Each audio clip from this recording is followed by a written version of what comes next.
everyone, and thank you for tuning in once again to the Black Box Podcast, BBOR, Black Box Online Radio, coming to you from West Virginia. Now, I was kind of hesitant to make an upload about this. I thought about doing it for some time, but I wanted to talk today about the historian Webster Griffin Tarpley. In fact, he actually uses a variety of titles. I mean, he refers to himself as a historian, economist, philosopher of history, terrorologist. He uses a lot of given titles depending on the circumstance. Now, I'm a big fan of Webster Tarpley, and that's why I wasn't really sure about what exactly to say. And this is titled, Genius or Fraud, because I definitely find him very entertaining. He's someone whom I definitely think has even influenced some things that I think about politically. I've mentioned a variety of his works on the channel before, like most recently Obama, The Postmodern Coup, The Making of a Manchurian Candidate. That was one of his books.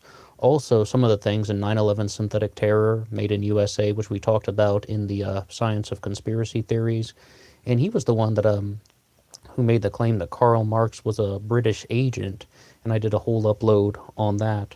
But the reason why I was kind of hesitant to do one about this because I'm a genuine fan, and it's like, but at the same time, I'm always, kind of hesitant that some of the things he's putting out are not necessarily 100% genuine, honest, sincere. You see, it's like what I gathered after listening to Webster Tarpley's lectures and his radio show, some of his podcasts, The American System, is that he has an agenda. There's something that he's doing. There is something that he's about. I get the feeling that he's not someone who's just, saying a bunch of far out statements. I believe that there's actually something going on. He has an objective, an MO, whatever you'd like to call it. And it's all part of a bigger picture. And I was really trying to get to the heart of the matter and think, what is Webster all about? Like, what is Webster doing? What is his ambition with presenting the material the way he is presenting it? Because let's face it, most of what Webster Tarpley says is contrary to a lot of mainstream historians, and his political commentary is contrary to a lot of the other commentators out there. On a personal note, I would say that I enjoy his political work much more than his historical lectures because, like, when he's giving the political commentary, hosting a program like The American System or World Crisis Radio, I mean, he's talking about things that are very, very real. Whereas when he's talking about some of the historical things, it's almost like he's adding in a little bit of just sort of far out, unproven ideas. Emphasis on the word unproven. And, Webster is a specialist on kind of Venetian history, the role of Venice in plotting the 30 Years' War. So when he talks about certain subjects like World War II or the British history in general, the history of the British Empire in general, some things that a lot of people just have an enormous familiarity with. They often call him out in the comments sections, and if you ever read through some of those, like, people will be challenging him about a lot of the things he says about Adolf Hitler, things that he says about the House of Windsor, or just the British royal system in general, because, once again, people are very familiar with that stuff. I mean, there's so many World War II buffs out there that are just like, this is just not true, and they give their reasons why, and you can kind of make the determinations on your own. But a little background is Webster has a bachelor's degree from Princeton, graduated in 1966, class with Robert Mueller, the special prosecutor for Donald Trump, and he's referred to his bachelor's degree being in languages, but I believe the official thing that it said in his biography was English and Italian. Then he did a master's in humanities at Skidmore, which Alex Jones refers to him as having a master's in economics, and Webster often, introduces himself as a historian and economist, but as far as I know, he doesn't have an economics degree specifically. And then he did his PhD in history at the Catholic University of America, and once again, his dissertation was on the role of Venice in planning the 30 Years' War. Webster's lecture, The Venetian Conspiracy, was probably one of the single most entertaining lectures that I've ever heard. I've listened to it 3 times. I was just like, there's just so much in one, hour-long segment. And that is one of the reasons why I'm a fan of Webster Tarpley. I mean, like, he is able to just combine so many different, just like, oh my God moments into one thing. It's like, and once again, I would recommend Webster's lecture, The Venetian Conspiracy, also referred to as Bertrand Russell, the Golem of Venice. But let's do a little bit of pushback, because this is titled Genius or Fraud. Well, what exactly is Webster all about?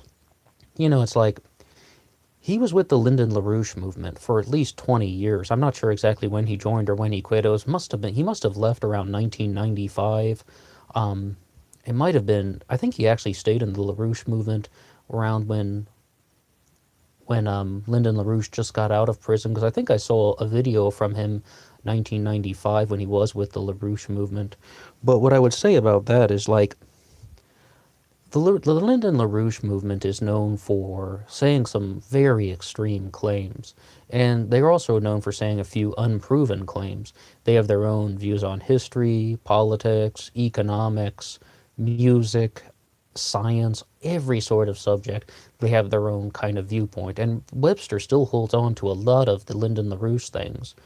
I mean, like, but what you really have to look at some of the origins of these things. We talked about Webster's education, but for a while he was actually also a Fulbright scholar in Italy, and Italian is one of his strongest second languages.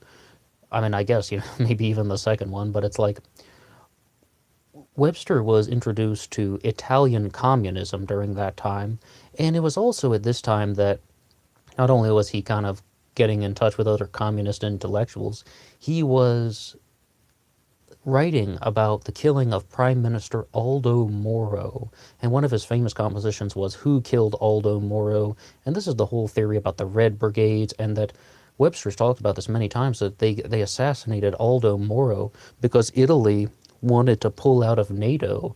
I mean, Aldo Moro wanted that anyway, to pull out of NATO because he had plans for doing things his own way, for doing infrastructure projects with the Middle East, and just he had his own plans that were not beneficial to the oligarchs of Europe, so says Webster, so Aldo Moro was assassinated. Now, even some people who absolutely hate Webster Tarpley, and I've met people who've hated him, online that is, of course, very few people I know talk about Webster off the internet, but it's like, they even say that, that his criticisms of Aldo Moro actually have some validity to them. And I don't mean criticizing Aldo Moro himself, I mean criticizing the operations of NATO. They're like, okay, I mean, most conspiracy theories are false, but this Aldo Moro stuff in Italy, this has a certain degree of truth to it.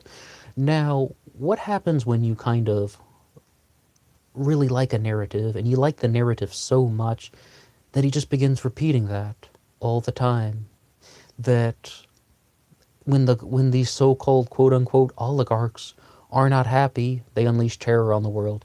And he pushed that narrative for decades. Did he actually believe it? Only Webster knows, but it's like, he did push that narrative all the time. Oklahoma City, the Anders Behring Breivik bombing in Norway, 9/11, all the same narrative, that the global elites, the oligarchs, they became infuriated with something, or they sought to make money from something, they sought to increase their own power for something, so the oligarchs plotted and planned. But Webster was someone who, by his own admission, talked about false flag terrorism more than any other person in the world. And he said that. I noticed that since he's become a political activist with the Tax Wall Street Party, or at the very least since he really took off with World Crisis Radio since 2009, he's scaled back on some of the false flag terrorism. When the shooting on the Bataclan happened in Paris, he was like, this is true flag terrorism. And it's like, I think part of the reason, well, I mean, I don't necessarily know, but I was like, as soon as he really picked up some traction with the Tax Wall Street Party since 2014, he's kind of scaled back from false flag terrorism. And part of me was just thinking, perhaps he was just coming up with some of these historical conspiracies to draw attention to his political work. And I do have to emphasize, his political work is so much more entertaining, because he's talking about the American system of political economy, Alexander Hamilton and Henry Clay. He's all about Leibniz, Plato, and Machiavelli, which are LaRouchian. That's a LaRouchian model right there, especially Leibniz and Plato. LaRouche talked about that for decades. And his team still does. The LaRouche Pack and the Oakland LYM have loads of videos on that stuff. But Webster also incorporates Machiavelli, and he actually is, he has some good lines. Like John Adams was heavily inspired by Machiavelli, and it was really Machiavelli's influence from Polybius that was carried on to John Adams, and that sort of was, an influence on the United States Constitution and just the entire United States government. And like he has very interesting ways to tie in everything together. And what I really like to hear from him is sort of the things he says about civilization, when he's just like, a civilization prospers when the people, in power really just want to lift up those who have the least amount of power, such as the fast food worker and the retail workers and just the people who are earning minimum wage. And that is one of the reasons why he's so much in favor of the tax Wall Street Party, 1% Wall Street sales tax, nationalize the Federal Reserve, have the president call the chairperson of the Federal Reserve, get a $5 trillion infrastructure plan at 0% credit to give us 30 million jobs. And it's like, I mean, it's a very different way of thinking. However, and this is a big however, there are a lot of people out there that are doubtful and cynical, and what they tell me about guys like Webster is, they said, beware of people who create delusional arguments just so they can have their own brand. And it's like, I don't know what Webster's doing. What I can say is that he does have a rather almost unique platform. I mean, it's like he definitely has things that he kept with him from the LaRouche model, but what it sort of sounds like is he met up with Daniela Walls and Kyle McCarthy from, the Occupy Wall Street movement and the United Front Against Austerity, and they sort of joined forces. I mean, I think maybe even on Webster's Wikipedia, it says that he is the founder of the Tax Wall Street Party, but when I was listening to an interview with Daniela Walls, she stated that she founded the Tax Wall Street Party, and Webster was just the first person to join, or not the first person, but like he joined later on, and he brought his fan base with him, and they became this movement that they are today, hosting the American System, AmericanSystem.tv, AmericanSystem.tv. But what I would say about Webster and his approach to historical conspiracy theories is there definitely is this kind of LaRouchian model that he's never gotten away from, where there are some very extreme claims, very extreme, and it's not necessarily verified by other experts. And it's almost just like they are kind of being a little bit outrageous. And maybe it's outrageous so they can get more viewership, more airtime, something of that effect. And on the show Crossfire in the 1980s, when Tom Braden was hosting, I believe he accused Webster of, you're just sort of playing off the fears of the general public so you can mention Lyndon LaRouche more. And then, in the future, like when Webster became independent, he was accused of, just playing off the fears of the general public so that he could get his own name mentioned more. Why did Webster Tarpley leave the Lyndon LaRouche movement? Well, it was sometime in the mid-90s, and I actually met a person from the Lyndon LaRouche movement, and they were trying to, get money out of me and such, because that's how they fund their operation. And I asked, did you ever work with Webster Tarpley? And he's like, yes, I did. I was like, what's he like? What's he all about? Well, what happened was, he just only became about himself and not about the LaRouche movement. He only became concerned with having his name up on the marquee as opposed to being associated with the ideas, and they parted ways. But there's also something to bear in mind. We mentioned Robert Mueller. Well, Lyndon LaRouche was prosecuted for mail fraud, and the prosecutor involved with that was none other than Robert Mueller, the same person who's the special prosecutor assigned to Donald Trump. And it's like, Webster Tarpley talks frequently about how he knows Robert Mueller personally because they went to college together at Princeton, both graduated in the class of 1966. So what I would say about that is it's very possible that Tarpley and LaRouche were interacting in some way that sent Lyndon LaRouche to jail. I don't know if that's true or not. I'm really not sure, but Webster Tarpley talks very highly of Robert Mueller on his radio show, World Crisis Radio.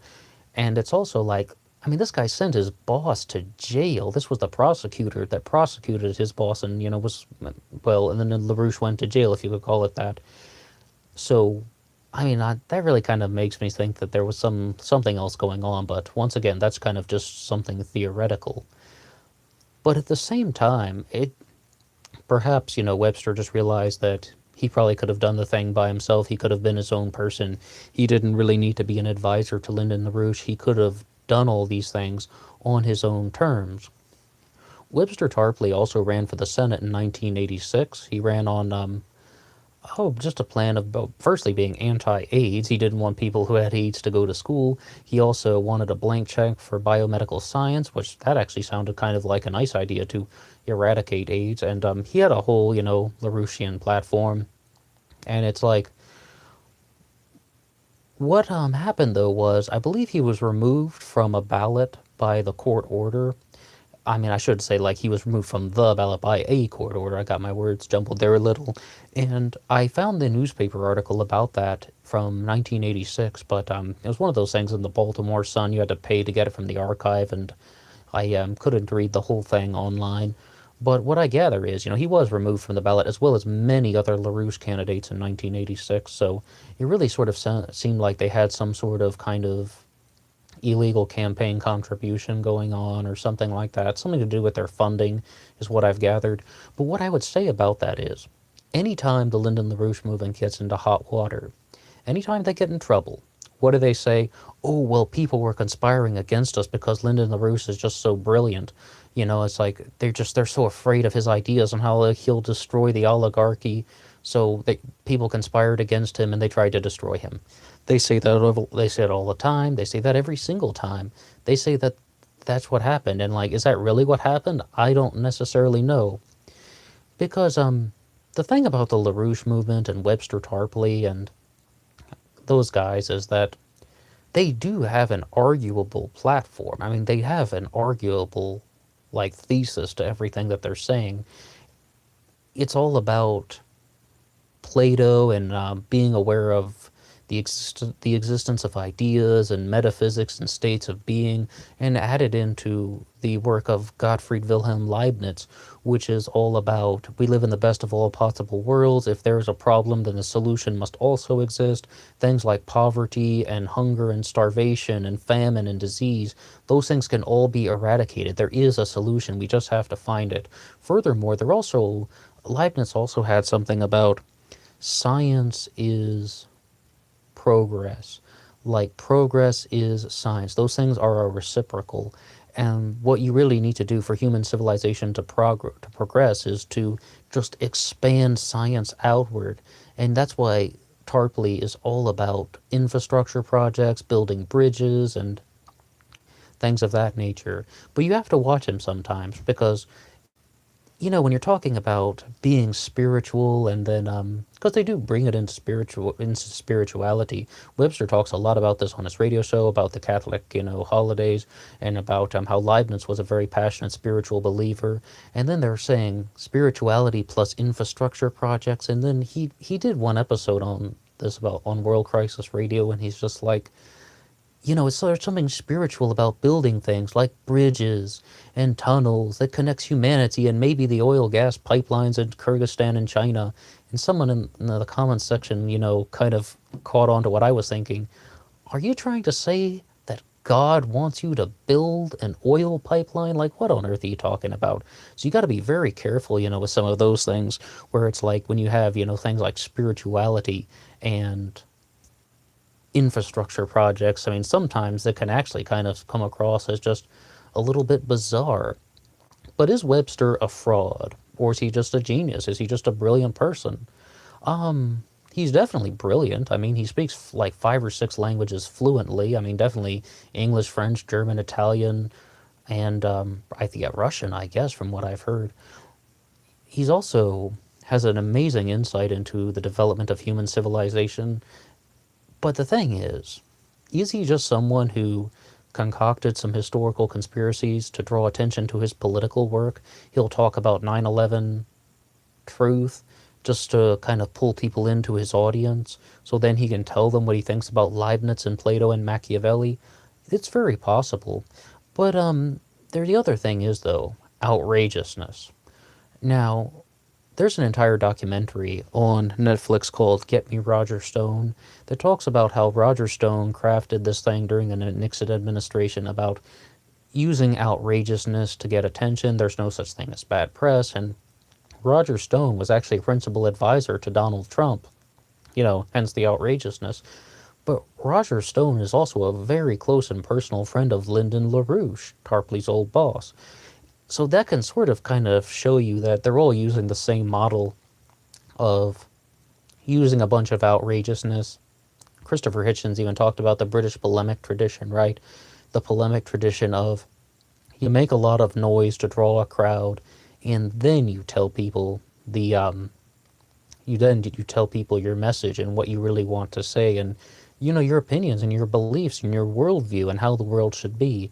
Maybe there's some of that with Webster Tarpley, but some of the other things that Webster Tarpley would have would be talking about just the concept of mixing in facts with far out wacky ideas. For example, what we're going to talk about the Venetian conspiracy, right? Well, he mentions a lot of people in the Venetian conspiracy, talking about Galileo as well as Paolo Sarpi, Abate Antonio Conti, Giovanni Gianmaria Ortiz.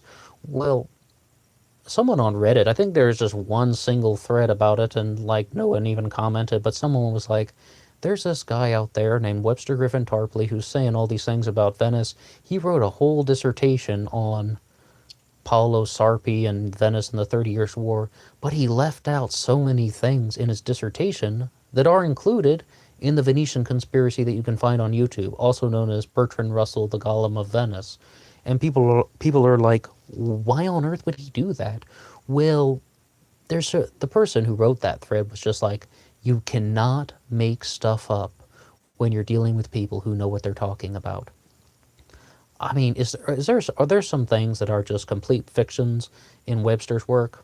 Maybe, but once again, it's like that's why I really just enjoy his political commentary so much more, because that at least is something that is defendable. And you say you don't like this economic system for this reason. Well, anyone can sort of evaluate that, as opposed to things that would require a multitude of hours in the archive. But what I would say, though, about some of the other things that he has mentioned in his political platform is someone else challenged him once when they're just like, be careful around someone who likes to hear himself talk. That's what they said about a guy like Webster. And once again, listen to some of the other things we've mentioned. He always wanted to have his name up on the marquee. That was his prime ambition. People craft delusional arguments to have their own brand. Be outrageous so you can draw people into you. There's no such thing as bad press. Let's talk about the Melania Trump scandal a little. Webster Tarpley was sued by Melania Trump and won for, what was it, slander or libel? I believe it was libel, actually. I believe he did an interview with a British magazine, and he made a comment that Melania Trump used to work as a high-end escort at one point in her life. And it's like, well, she sued him, and she won. You want to know why? Because that was a fabrication. And then on his radio show, he's like, I'm now the champion of free speech. And people were responding to him just saying, Webster, you blatantly lied. But doesn't that sort of give you some insight that he might also just be saying things that he believes could possibly be true, even without verifiable proof?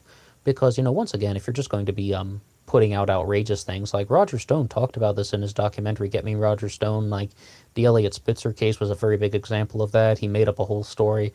Elliot Spitzer likes to wear black socks during sex, and the media went with it anyway, whether it was true or not. It's like, it's too good to be false. They just have to put it out there because it's too sensational. Sensationalism. And that's exactly what, happened with the Melania Trump scandal and Webster Tarpley. It's like he said something that was just outrageous, and he got sued by Melania Trump, and I believe he had to pay her around $75,000. But, that's a perfect example. I mean, like, he was caught blatantly lying about something. Moreover, is that just kind of how he structures his political campaign?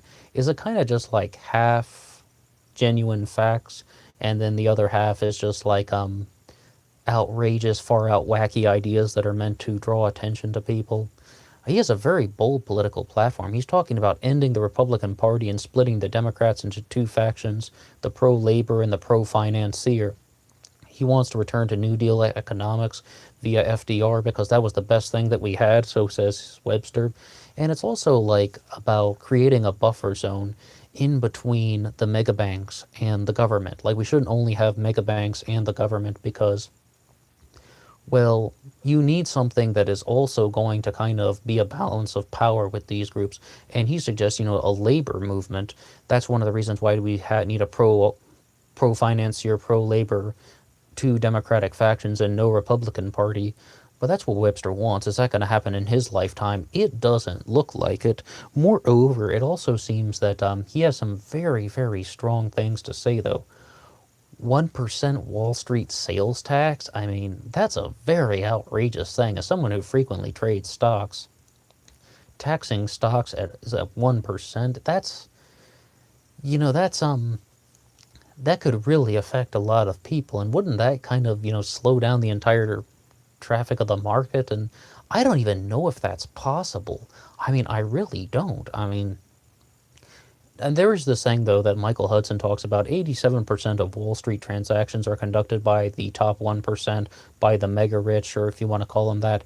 But at the same time, though, I mean, wouldn't people still find a way around this? I mean, the people who are working for Goldman Sachs are not stupid. They are not dumb. They are very smart. They are the cream of the flipping crop, So it's like I just don't know if the 1% Wall Street sales tax would be that effective. It almost sounds like he just really wanted to combine forces with the Occupy Wall Street remnants via Daniela Walls.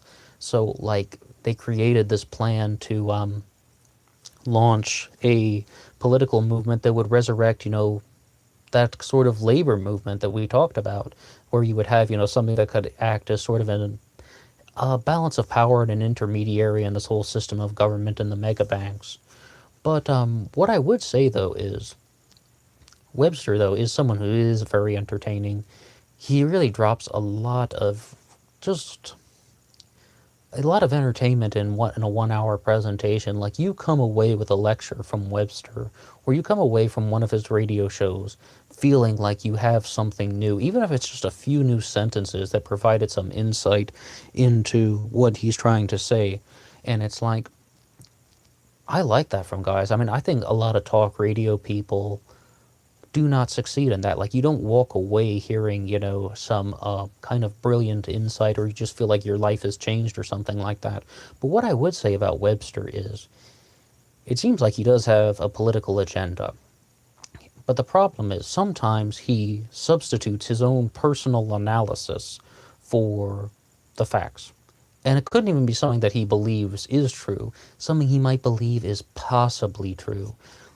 When he was doing a presentation on 9/11 synthetic terror made in USA, he mentioned George Bush calling Tony Blair on September 11th, 2001.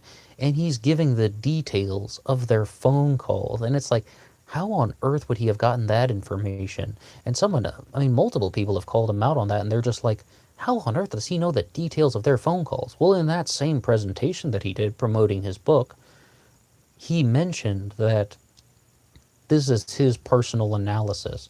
I believe he introduced the lecture by saying, here's my personal analysis of what happened. So it's not even necessarily that he believes that's true. There's just a slight possibility that it could be true. But I would say, though, that is one of the reasons why I like his political commentary so much better than these historical conspiracies, because what I feel happens with the historical conspiracy theories that Webster Tarpley puts forward is there is too much of this giant question mark. How much of this is factual and how much of this is inaccurate or fabricated or just a theorized, like this, like once again we talked about, he might just possibly believe it could have happened this way, so he'll say it because it's outrageous. When he's talking about the political commentary, that is at the very least an argument that you can wrap your head around, and you can challenge it, or you can accept it. It's like acceptance or rejection of an argument. Like, that's just what you can do with it. And his political work also ties into just the philosophy of Plato and Leibniz and Machiavelli, and I love hearing those things about how to move a civilization forward, about how to kind of bring more prosperity to the world. there definitely are some things in there that are worth hearing. And I'm a big fan of World Crisis Radio. I listen to the American System from time to time. But what I can say is, I think, though, it's good to challenge people like this, because once again, be careful around people who like to hear themselves talk. Also, we need to look out for someone who might be selling the same narrative over and over again about false flag terrorism. The other things we've talked about this time is people can be mixing the facts with far out wacky ideas, crafting delusional arguments so that they can have their own brand of politics, and most importantly, someone who might just be selling outrageousness. What do you think about Webster Tarpley? Like, do you have any comments about him? Do you think there's anything truthful about what I've said, or do you think that it's all baloney? Like, if you have anything you'd like to challenge about, leave a comment below. I would love to hear from you. Please challenge me in any way. If you have anything to say at all, I want to hear your comments. Thank you.